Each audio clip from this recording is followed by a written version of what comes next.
안녕하세요. 잼테크 스튜디오의 잼입니다. 제가 여러 번 영상을 걸쳐서 알파7 마크3와 알파7C 비교 영상을 올렸습니다. 그래서 제가 이 영상들을 토대로 결정을 내린 게 지금 사용하고 있는 알파7C 카메라가 되겠습니다. 혹시나 이전 영상들을 못 보신 분들이 있으시다면 링크 통해서 보고 오신다면 오늘 영상에 더욱더 도움이 되지 않을까 생각이 듭니다. 오늘은 알파7C 카메라에 있는 모든 설정들을 하나하나씩 살펴보려고 합니다. 제가 알파 6400 카메라에서 여러분들에게 영상을 통해서 사용 설명서 같이 하나씩 다 말씀을 드린 적이 있었는데 알파7C도 한번 그렇게 해보려고 합니다. 비싼 카메라임에도 불구하고 너무 많은 기능이 있어서 헤매시는 분들과 카메라를 처음 접하시는 분들을 위해서 설명을 해드리고자 합니다. 설정이 너무 많아서 한 영상엔 담기 힘들어 두 편을 나누어서 영상을 올리려고 합니다. 오늘은 메뉴에 두 가지가 있는데 첫 번째 메뉴를 먼저 설명해 드리고 다음 영상에서는 두 번째에 대해서 설명해 드리도록 할게요. 지금 바로 시작해 보도록 하겠습니다. 자, 메뉴에 들어가신 후에 여기 있는 첫 번째 부분만 오늘 설명을 할 예정이고요. 두 번째는 다음 영상에서 소개해 드리도록 할게요. 자, 첫 번째 페이지입니다. 파일 형식이 있습니다. 파일 형식은 RAW와 JPEG를 선택할 수가 있습니다. RAW 파일을 보시기 위해서는 특별한 프로그램이 필요하고 용량도 굉장히 많이 차지하게 됩니다. 상업으로 하시는 분들이 아니라면 굳이 RAW가 아니라 JPEG로 촬영하시면 되겠습니다. 두 번째는 RAW 파일 유형입니다. 보시면 압축과 비압축이 있습니다. 압축을 하면 RAW 파일 용량이 약 절반 정도로 감소하게 됩니다. 메모리 카드 용량 관리에 더 신경 쓰시는 분들은 압축을 해주시고, 그게 아니라면 굳이 압축으로 하실 필요는 없습니다. 세 번째는 JPEG 화질입니다. JPEG의 화질을 선택할 수가 있는데 개인적으로 용량이 부족하지 않으면 엑스트라 파인으로 촬영하시는 걸 추천드립니다. 네 번째는 JPEG 이미지 크기가 되겠습니다. 사진 크기가 커질수록 용량도 커집니다. 개인적으로는 L을 추천해드리고 싶습니다. 그래야지 나중에 크롭을 하셔도 화질 감소를 최소화할 수 있기 때문입니다. 다섯 번째는 종횡비가 되겠습니다. 총 4가지 비율이 존재를 합니다. 센서와 완전히 동일한 건 3:2 비율이 되겠고요. 가장 대중적으로 많이 쓰이는 비율은 16:9가 되겠습니다. 3:2 같은 경우에는 센서 비율과 완전히 동일하기 때문에 크롭이 전혀 없는 상태로 저장이 됩니다. 3:2로 촬영하신 후에 원하시는 비율로 크롭하셔도 되고, 그런 과정이 귀찮으신 분들은 원하시는 비율로 촬영하시면 되겠습니다. 다섯 번째는 APS-C 슈퍼 35mm라는 기능입니다. 이 기능 같은 경우는 풀프레임 바디에 크롭 전용 렌즈를 장착했을 때 사용되는 기능입니다. 크롭 렌즈를 사용하면 비네팅 현상 같은 게 생기게 됩니다. 그렇기 때문에 이 기능을 자동 또는 켬으로 해주신다면 그런 비네팅 현상 전혀 없이 크롭 렌즈를 사용하실 수가 있게 됩니다. 다만 크롭 센서처럼 크롭으로 된 정보들을 저장하기 때문에 화질 저하가 일어날 수 있다는 점 참고하시길 바랍니다. 두 번째 페이지입니다. 두 번째 페이지 첫 번째, 장시간 노출 노이즈 리덕션이라고 나와 있습니다. 자, 노이즈 리덕션은 셔터 속도를 1초 이상으로 설정을 하면은 셔터가 열린 시간만큼 노이즈 감쇄가 작동해주는 기능이 되겠습니다. 장노출로 촬영하실 경우, 그리고 고화질 촬영을 원하신다면 켬으로 사용하시면 되겠습니다. 고감도 ISO 노이즈 리덕션, 이 기능은 고감도로 ISO를 촬영을 할 때 뚜렷해지는 노이즈를 감소시킬 수 있는 기능입니다.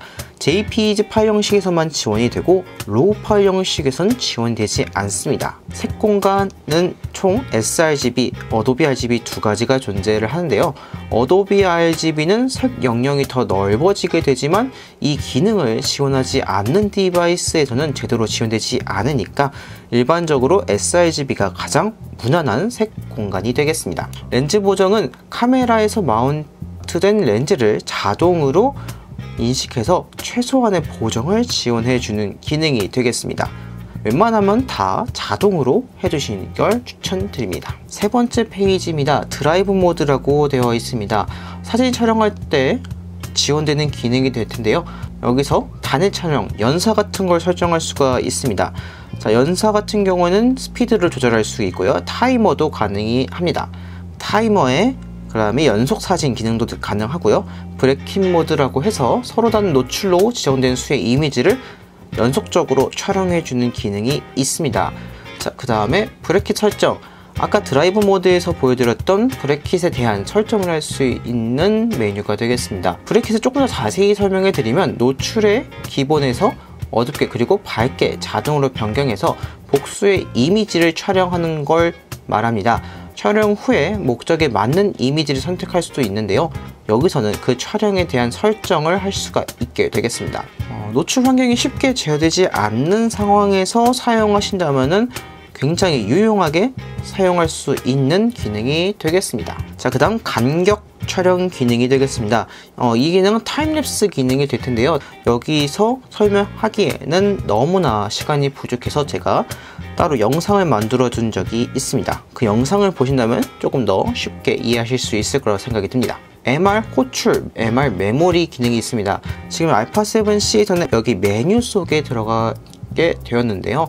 여러분들이 지정하신 세팅을 이렇게 저장할 수 있고 또 저장한 거를 불러올 수 있는 기능이 되겠습니다. 촬영 설정 등록입니다. MR과 비슷한 기능이 되겠습니다. 여러분들이 선호하신 설정을 저장하시고 그 다음에 불러오기도 할 수 있는 설정이 되겠습니다. 자, 네 번째입니다. 초점 모드를 선택할 수가 있습니다. 초점 모드에서 여러분들이 원하시는 다양한 초점 기능을 사용하실 수가 있는 설정이 되겠습니다. 자, 그 다음엔 AFS, AFC 우선순위 설정이 되겠습니다. 각각 해당되는 초점 모드에서 어떤 우선순위를 설정할지 결정하는 메뉴가 되는데요. 저는 가장 일반적인 균형 강조를 선택해서 사용하고 있습니다.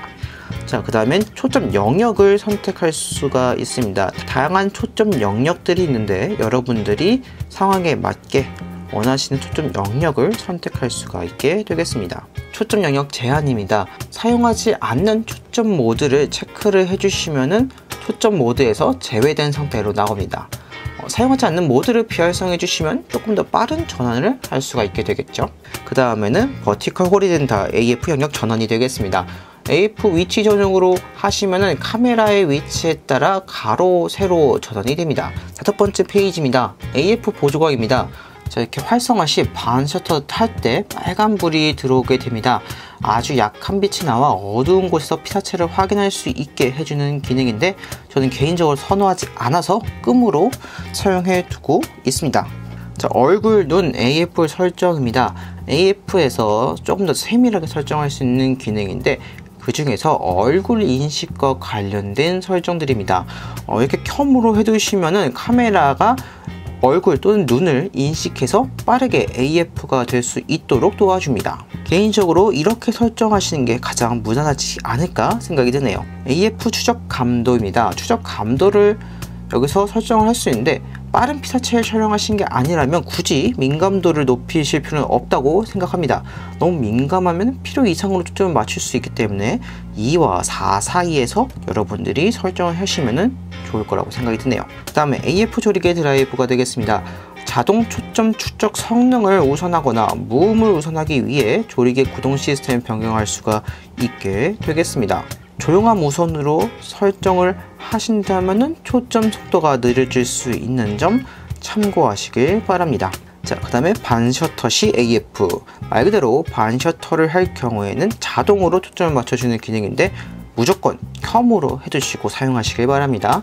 사전 AF, 반셔터를 하기 전에 미리 AF를 맞춰주는 기능입니다. 이 기능은 각자의 선호에 따라서 설정을 해주시면 되겠습니다. 첫 번째 페이지입니다. 아이스타트 AF, 뷰파인더를 사용할 때 자동 초점을 지원하는 기능입니다. 뷰파인더를 사용하신 분들이라면 사용하시는 게 더 좋겠죠. 그 다음에 AF 영역 등록 삭제, 자주 사용하시는 초점 영역을 등록하거나 삭제할 수 있습니다. 자주 촬영하는 곳이 있으시다면 편하시겠지만 일반적으로 필요한 기능은 아니라고 생각이 드네요. 그 다음 초점 프레임 색상, 초점 프레임 색상을 변경할 수가 있습니다. 흰색과 빨간색이 있는데 개인적으로 빨간색이 더 눈에 확실해지기 때문에 빨간색으로 해두시는 걸 추천드릴게요. AF 영역 자동 지우기, 초점을 맞춘 곳을 자동으로 풀어줄 수 있게 됩니다. 끔으로 사용하시면 한번 맞춘 곳으로 계속 초점이 맞춰진 상태로 촬영이 되지만 켬이 되면은 계속적으로 초점을 다시 맞춰줘야 하기 때문에 저는 끔으로 사용하고 있습니다. 자, 연속 AF 영역 표시. 이 기능은 AFC 모드에서 초점 영역이 와이드 또는 존으로 설정되어 있을 때 이렇게 초점이 맞춰진 영역을 표시할지 설정할 수 있는 기능이 되겠습니다. 이렇게 나오게 되는데 개인적으로 이게 더 편하다고 생각이 들어서 저는 켬으로 사용하고 있습니다. 7번째 페이지입니다. 초점 위치의 순환. 초점 프레임이 이렇게 이동할 때 한쪽 끝에서 다른 쪽으로 건너뛰는 것을 허용할 수 있는지에 대한 설정입니다. 이렇게 끝으로 가면 다시 빠르게 초점을 맞춰주는 기능이라고 생각하시면 되겠 텐데요. 이게 켬으로 해두시면은 이동할 경우 조금 더 편하게 촬영하실 수가 있게 되겠습니다. 자, AF 프레임 이동량. 이동량이 크시다면 크게 라고 하시면 되겠고요.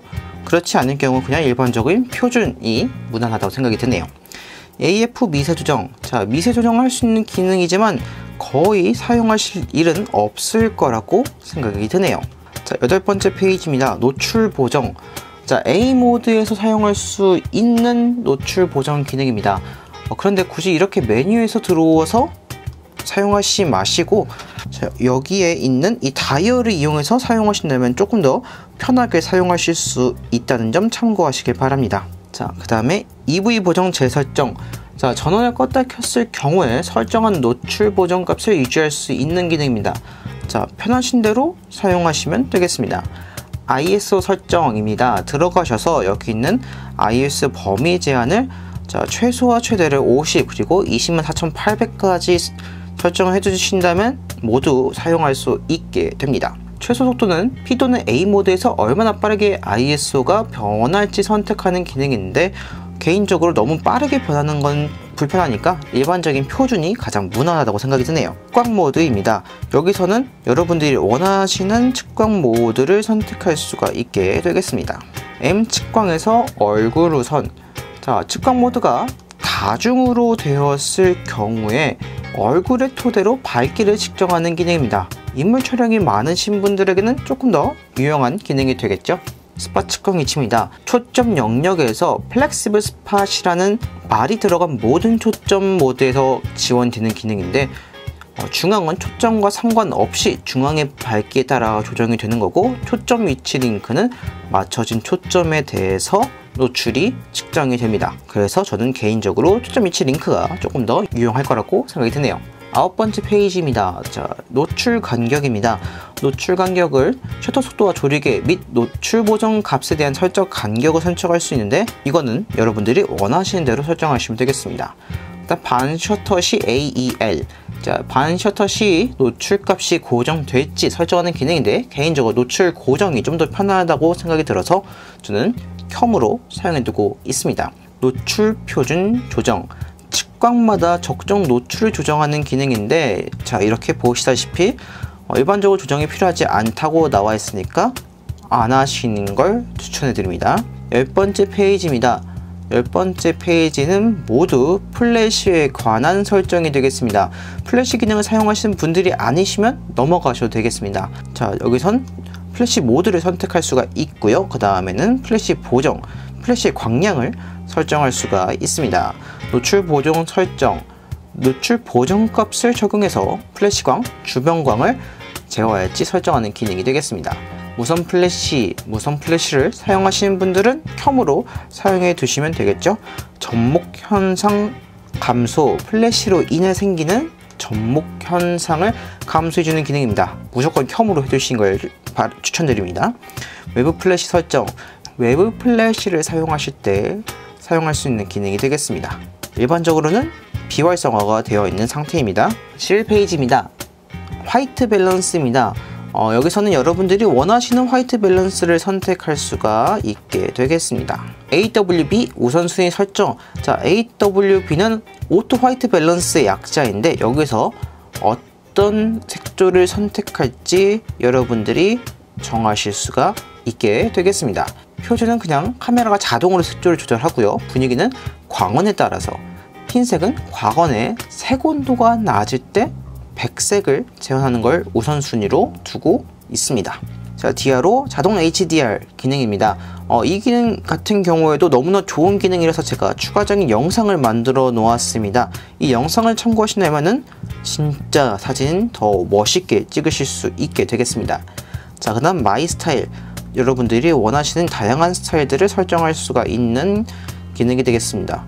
사진 효과. 자, 마이 스타일처럼 여러 가지의 사진을 찍어 볼 수 있는 기능이 되겠습니다. 자, 픽처 프로파일. 자, 픽처 프로파일은 컬러 그레이딩을 할 때 정말 필수적인 기능이죠.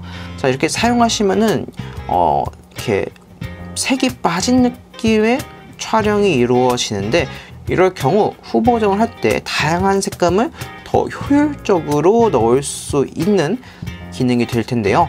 기회가 된다면 제가 다른 영상을 통해서 조금 더 자세히 다뤄보도록 하겠습니다. 12페이지 셔터 AWB 잠금. 이 기능 같은 경우에는 자, 셔터를 어떻게 누르냐에 따라서 화이트 밸런스가 잠겨지는지 설정할 수 있는 기능이 되겠습니다. 자, 반셔터나 연속 촬영으로 설정을 해두신다면 촬영 중에 화이트 밸런스가 바뀌는 것을 방지할 수가 있게 되겠습니다. 그렇기 때문에 이 둘 중에 하나를 선택하시는 걸 추천드리고 싶습니다. 자, 13페이지입니다. 초점 확대. 초점을 맞출 때 이렇게 확대가 되어서 초점이 잘 맞추어졌는지 확인할 수 있는 기능이 되겠습니다. 자, 이렇게 휠을 조작해서 여러분들이 이동을 하실 수도 있고요. 이런 식으로 여러분들이 조금 더 초점을 세밀하게 맞출 수 있는 기능이 되겠습니다. 초점 확대 시간. 자, 초점 확대 시간을 몇 초 동안 유지할지 나와 있습니다. 이거는 여러분들이 원하시는 대로 해두시면 되겠습니다. 자, 초기 배율. 초기 배율은 초점 확대를 했을 경우 배율을 확대된 배율이냐 기본 배율이냐 선택할 수 있는데, 개인적으로 1.0을 해두신 다음에 원하신 부위를 확대하시는 게 조금 더 초점 맞추기에 편리하실 거라고 생각이 드네요. 자, 초점 부분 확대 AF. 자, 초점 확대 시 자동 초점 기능을 활성화시킬지 대한 기능이 되겠습니다. 켜물에 두시면 이렇게 초점을 확대했을 경우 자동 AF가 지원이 되게 됩니다. 자, MF 도움이 MF 모드일 때 초점 링을 돌리면은 자동으로 초점 확대가 되는 모드가 되겠습니다. 개인적으로 조금 불편해서 저는 끔으로 해두고 있습니다. 자, 피킹 설정. 피킹 설정은 MF 모드가 됐을 경우에 이렇게 초점이 맞춰진 부분들은 이렇게 빨간색으로 표시를 해주는 기능입니다. 색깔 같은 경우에는 여기서 설정을 해주실 수가 있게 되겠습니다. 마지막 14페이지입니다. 깜빡이 방지 촬영. 플리커를 방지할 수 있는 기능이 되겠습니다. 플리커를 방지하기 위해서 켬으로 해두시는 걸 추천드립니다. 얼굴 등록. 얼굴을 등록하여 촬영할 때 우선적으로 초점을 맞춰줄 수 있는 기능이 되겠습니다. 고정된 인물을 촬영하실 경우에는 조금 더 유리할 수 있는 설정이 되겠네요. 등록된 얼굴 우선. 등록된 얼굴을 우선적으로 초점을 맞춰주는 기능이 되겠습니다. 네, 이렇게 한번 첫 번째 설정에 있는 것들을 하나씩 다 살펴보았습니다. 하나씩 살펴보다 보니까 양이 너무 많아졌는데요. 제가 타임스탬프를 걸어줄 테니까 원하시는 부분들만 보신다면 조금 덜 부담스럽지 않을까 생각이 듭니다. 다음 영상에서는 두 번째 설정에 대해서 소개해 드리도록 할게요. 오늘은 여기까지입니다. 이 영상을 보시고 도움이 되셨다면 좋아요와 구독 버튼 눌러드리기 부탁드립니다. 감사합니다. 이상 잼이었습니다.